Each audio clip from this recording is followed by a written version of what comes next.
So, good morning, Good Chuck, morning, good evening. and good evening, Europe, exactly.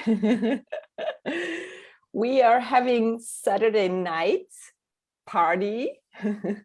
I know that this is your favorite time. You are mentioning this very often in the Uh, workshops. yes, Saturday night is coming. Yes, Exactly. How are you doing? How is I'm your good. Saturday going?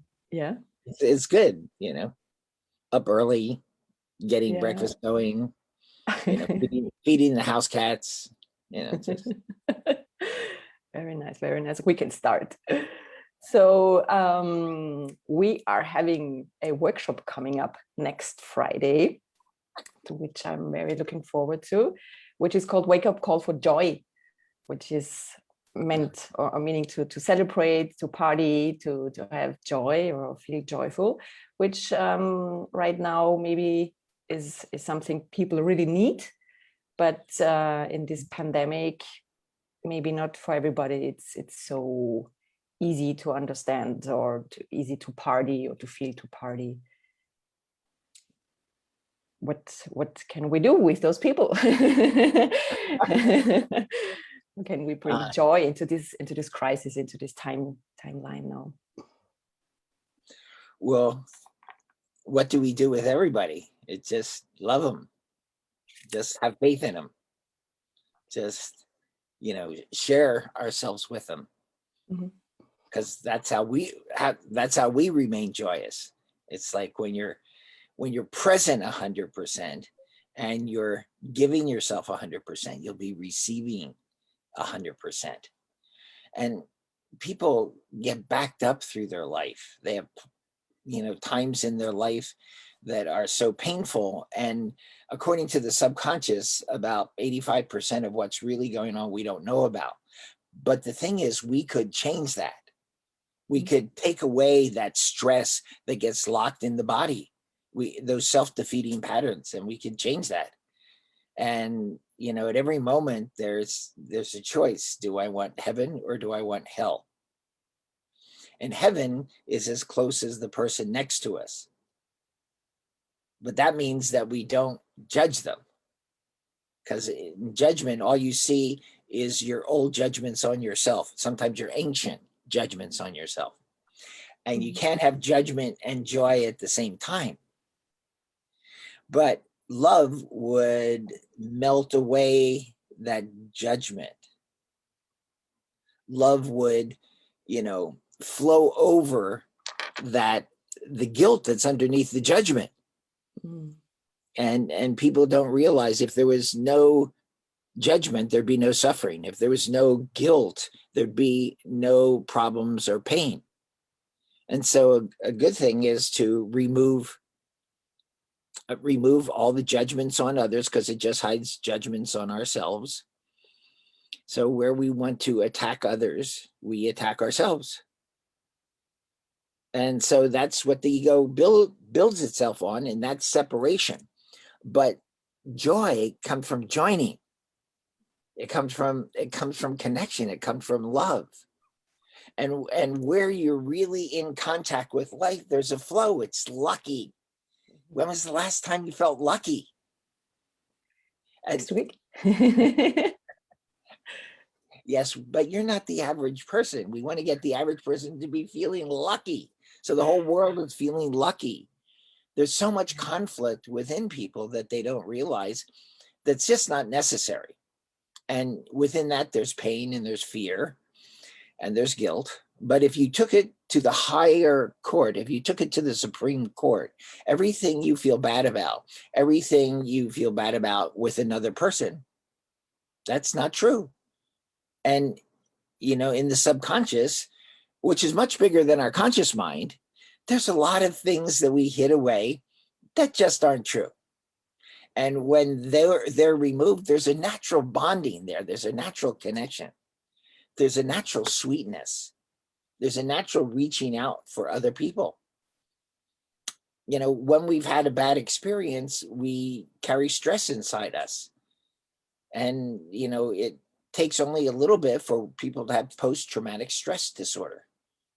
which means they're very reactive and they feel hurt about all kinds of things that just aren't true. And they're defensive and reactive. And that's not heaven's plan. Heaven's plan for us is total happiness. And so it's like getting on the train, getting on heaven's train and enjoying yourself. I mean, it's like most people, it's like they don't enjoy the people around them.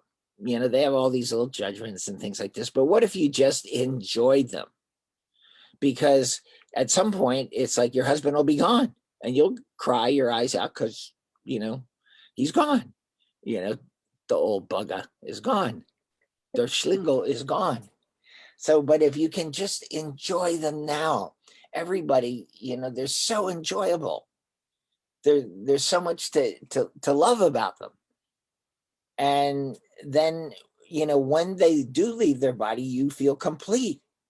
But if you have unfinished business, you're sad, you're angry, you're hurt, you're shocked. But it's to learn to give it all now, or as we say in the States, to leave it all on the field. To give it all. This is our big game, and we have a chance to raise the level of our record. So when we come back here, we're at a much higher level. I was working with someone this week who had a strong death temptation, and what actually helped him change his mind is to realize that if he left now, he hadn't completed everything. If he left now, that he'd just be recycled, and he'd be at the same level, but having to get his diapers changed for 2 to 3 years. And that kind of motivated him to go, oh, I think I'll get it now. I think I'll stick around now rather than just have to be recycled and things like this. So, and, he took a big leap forward for other reasons. We have so many mistakes inside us, but mistakes can be corrected. And there's kind of a, you feel like I achieved that. Like that big thing that's been hanging on me. Like, let me give you one example. Bettina, how many burdens did you take on from your mother? 50. 15? 50. 50. Okay. Your 50. father? 70. Your brother? 30. Your friends? 100.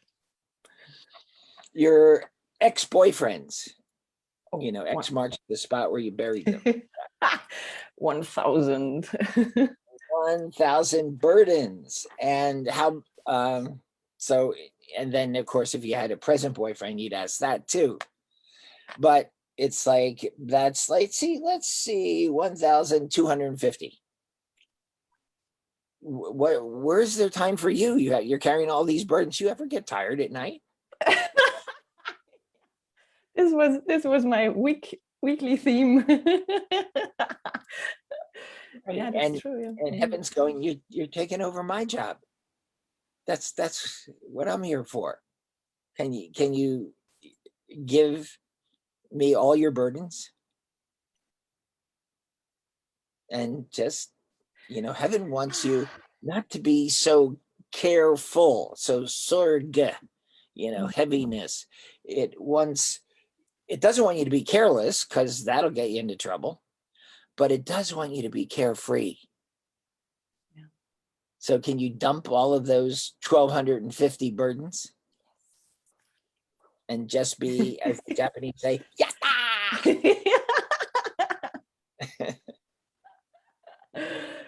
Yeah. That's a good start. It's easy. It's easy. Yeah. But yeah, I don't know. We're forgetting about this. Yeah, we forget about it. So let's do another little thing. Let's imagine that with the biggest trauma of your life. Let's just, we won't go there too much, but let's go. Okay. So now, how many doors did you close on yourself then? 100. How about life? How many doors did you close on life? 200. How about happiness? It's getting higher, 300. How many doors did you close on relationships? 500. Mm. You know, the guy who, opens those doors had better be a locksmith. Or you could call in Kuan Yin and Mother Mary. Kuan Yin has 1,000 hands. So just like at a fancy dining restaurant, it goes all at once and opens your meal. Well, it could go all at once and open all those doors. And there's one area. Now, you probably had one or two other traumas in your life being a human being. Maybe. It's like we don't realize when we're deprived, it was us that made the decision. And even, when it's passed down ancestrally, we can correct that. We have the gifts to correct it because it's heaven will that we not be imprisoned, that we not be stuck. Though all of us have imprisoned ourselves. And it's finding the way out and back to joy. So how's it feel to have those doors open? Light, freedom, lots of freedom. Yeah. I think I have to eat something because I feel I've lost weight now. For a party Saturday night, right? Exactly. So now, if that all happened with that one trauma, how many steps did you withdraw? 3. So, they say if you're lifting anything heavy, keep your back straight and, use your thigh muscles to lift. Right?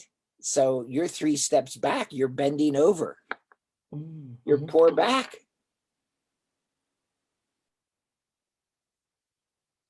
Then, so could you take those 3 steps and make contact with yourself, with life, with happiness, with relationships, with men, with women, with your femininity, with, all the good things of life? Yeah. Wow, it feels amazing. And now, in that one incident, Bettina, how many parts of you did you throw away? 3 and 5 came up. So let's imagine you went out to your car and cut 3 and then 5 wires. How well is your car running? Stuck. Wouldn't move, I guess. Yeah. I'm not a If you mechanic, went but around I think the house and cut 8 wires, how well are you doing? blind going through. You'd be in the bathroom in the dark. Yeah. Yeah. So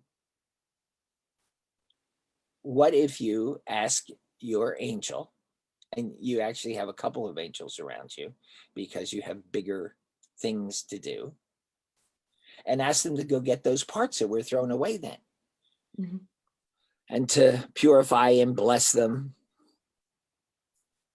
and bring them back to you in wholeness, so that, those wires in your heart, your mind, and your body are connected. When I work with people with illness, this is one of the things that they've done. They've disconnected from themselves out of emotional problems and issues. So it's like learning to heal those emotional conflicts so that we feel free. And some people are afraid of freedom. Yeah. I mean, Bettina, how many people do you know that are free? Well, 0. Right. And how many people are caught up in conformity and imprisoned and stuck with problems? And 100 comes up. Yeah. And so you've come to free them. So once you free yourself, everybody else is easy. Yeah, that's true. That feels true.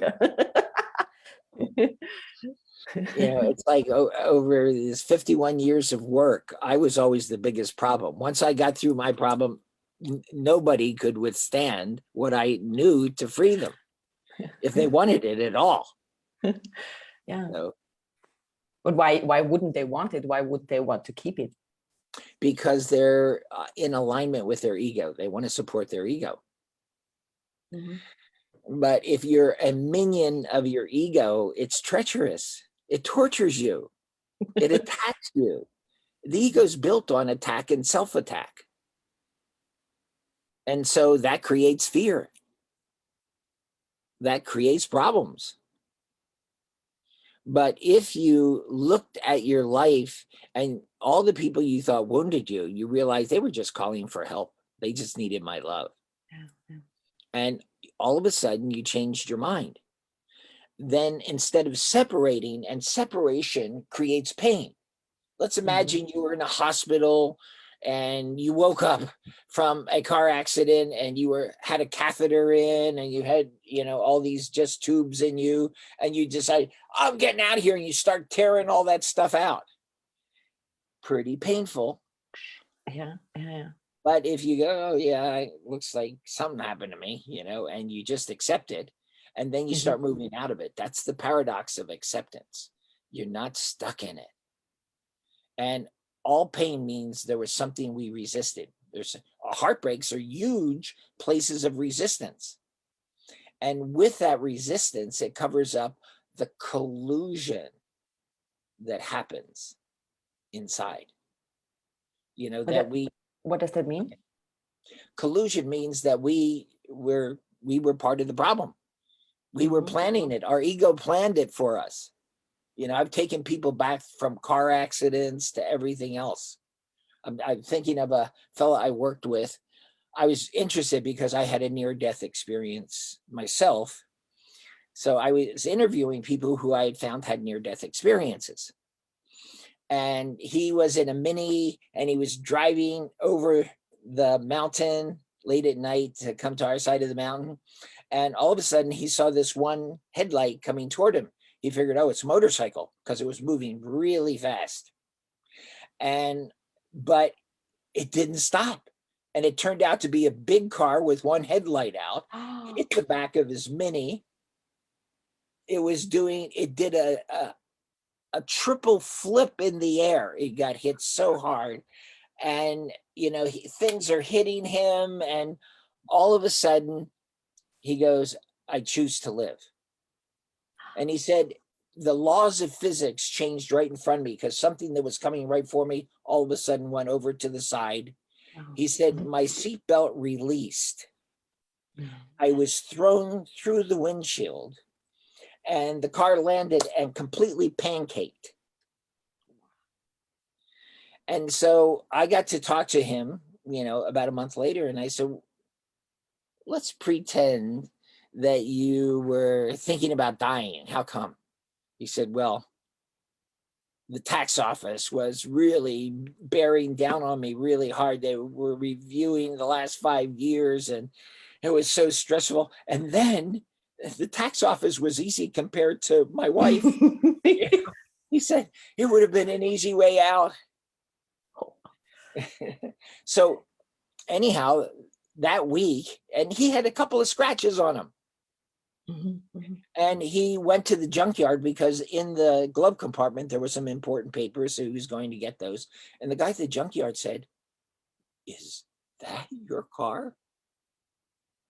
He said, look at that car over there. And it was a beautiful Cadillac, and there was, the windshield, but there was a head mark right in the windshield. He said, she didn't survive. And you survived that? He kind of laughed and things like that. But it's the power of choice that we don't realize we have. And it's the power to undo the mistakes in our life that got us off the track. So let's go back to that trauma, for instance. How far did you get off the track? 100 kilometers. 100 kilometers. Betty, you've been a train wreck.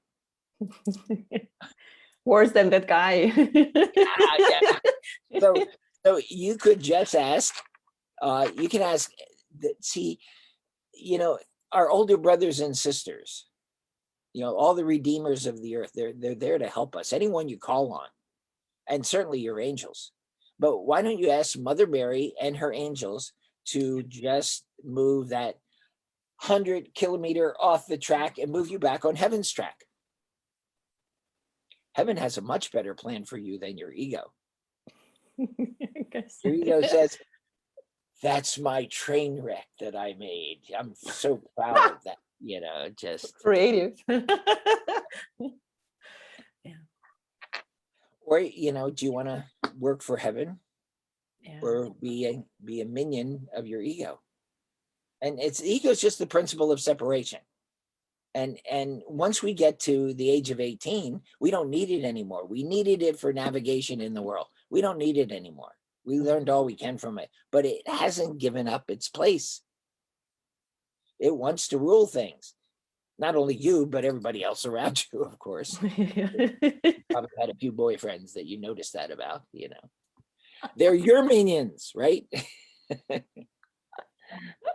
So it's learning to go for, if you want to feel joy again, then you want love. And if you want love, you want equality and mutuality, and not control and being in charge. Then you're just weighing yourself down, having to carry everything.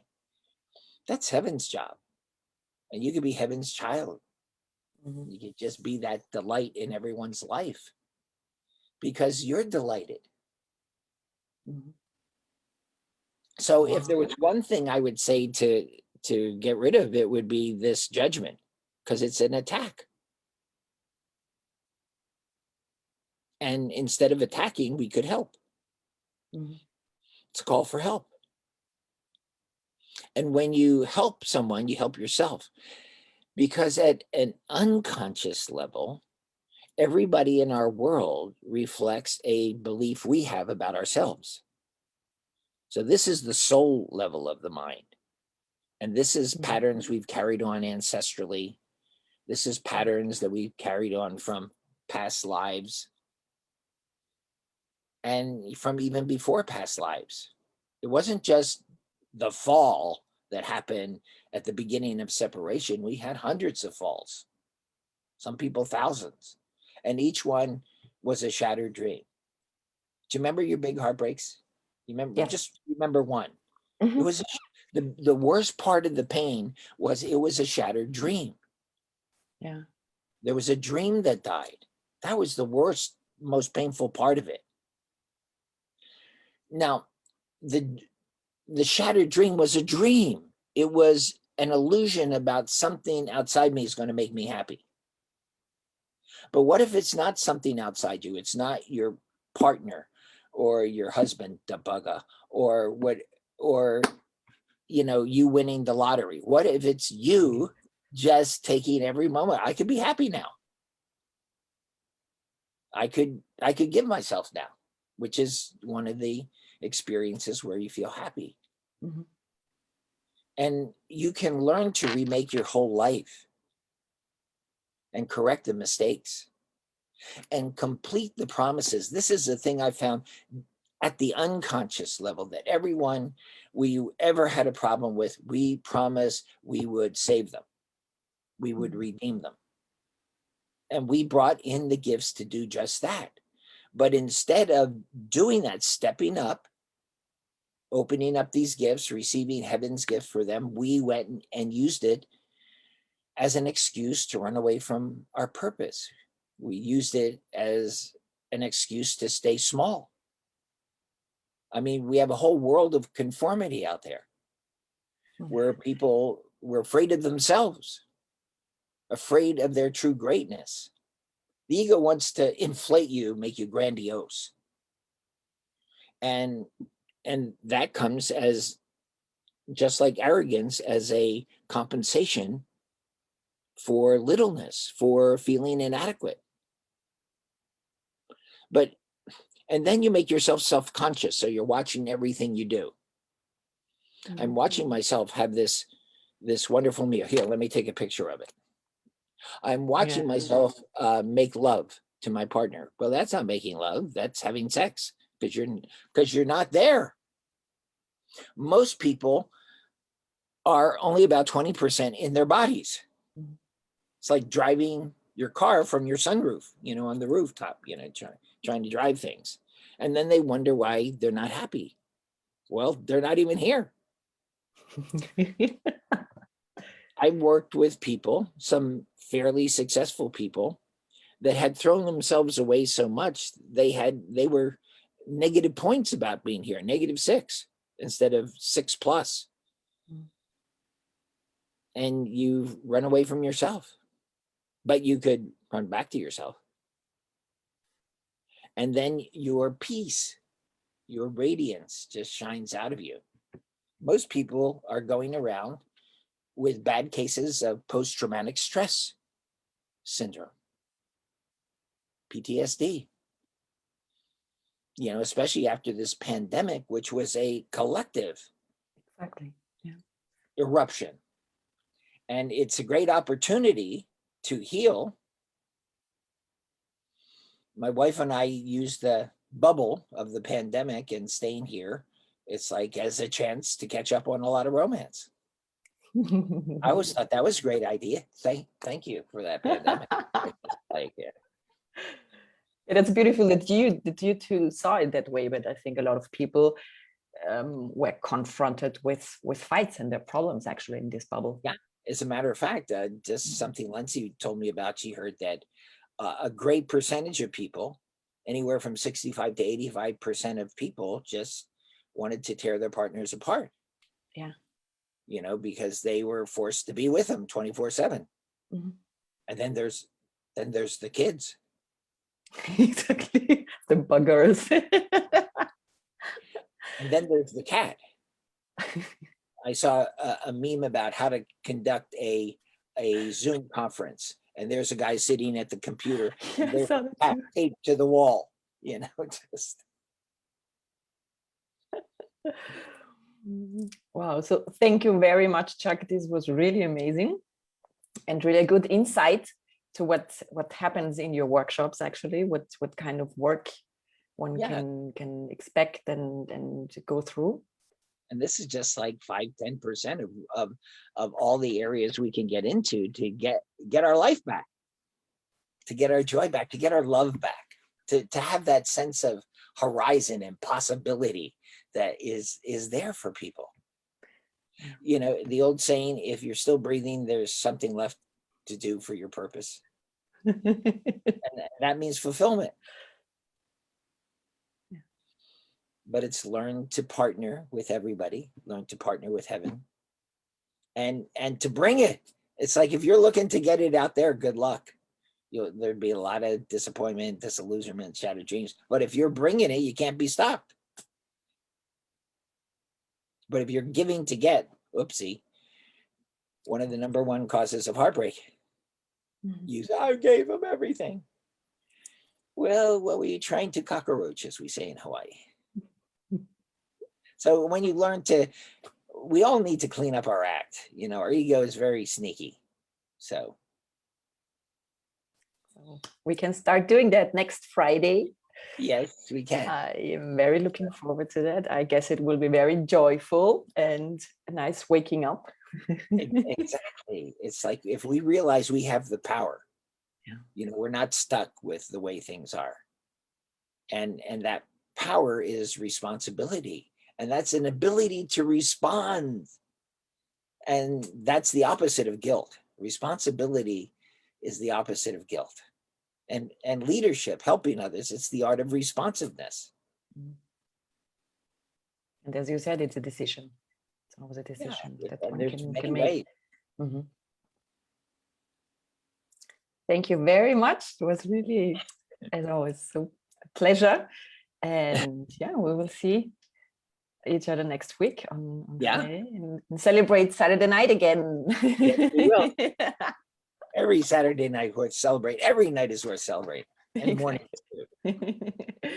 So enjoy your weekend. Thank you so much, Chuck. Kisses to Lindsay as well. I will. Until next week. Bye-bye. Bye-bye.